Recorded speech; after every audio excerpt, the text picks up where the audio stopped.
If a tree falls in the forest and no one's there to hear it, does it make a sound? You know, I say no, because there's no receiver.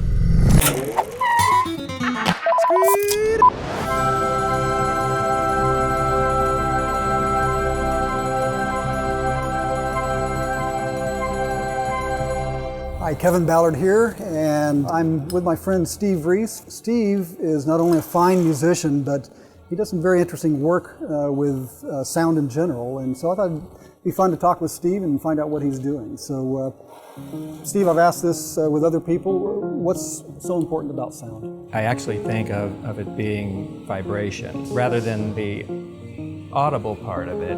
We think of sound as being what we hear, but those same vibrations are found in colors. So why don't you tell us a little bit about what you do with the therapy part of it? Several years ago, I was fascinated with singing bowls. You can strike it and it will ring, or you can rub a mallet around it and it will actually create this sustained tone. And within that tone, there are microtones, overtones, harmonics. So you would classify this as something other than just music? Yes, these are ting shams, and they're originally from Tibet. When you strike these, you're hearing a tone. But the way these are made is that one of these is tuned slightly off from the other. Yeah, because I can hear the modulation on it. What the brain does with this is that it hears this frequency, and it hears the other frequency, but it can't really hear the two frequencies at once. So what it does is it settles on the difference between the two.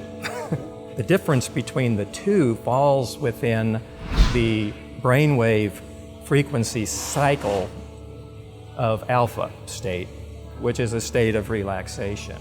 It is a mild hypnotic state. You are actually letting in things that normally wouldn't come. They go into this space of vast openness. My subconscious is in connection with something that is there all the time, but is just not being received by us because we're too busy with everything else. It evokes emotion in people. It's just something that's outside of our ordinary experience, where like music, you know, lyrics and there's lyrics, or I can play with it. You know, I can make it faster or slower, or I can, you know, change chords. With these, I'm not involved in any of that. No agenda. It's them.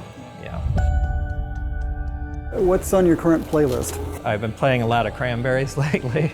You know, that also evokes memories of back when my daughter was growing up, because we were listening to all that stuff, and she came up to visit and then left, so it was like a bombardment of, it took me back to when she was young and we were dancing around the house with this stuff, to where I just wanted to cry because she wasn't there now. I feel like I'm being absorbed into it, I guess would be the way to put it. Like I'm part of that music.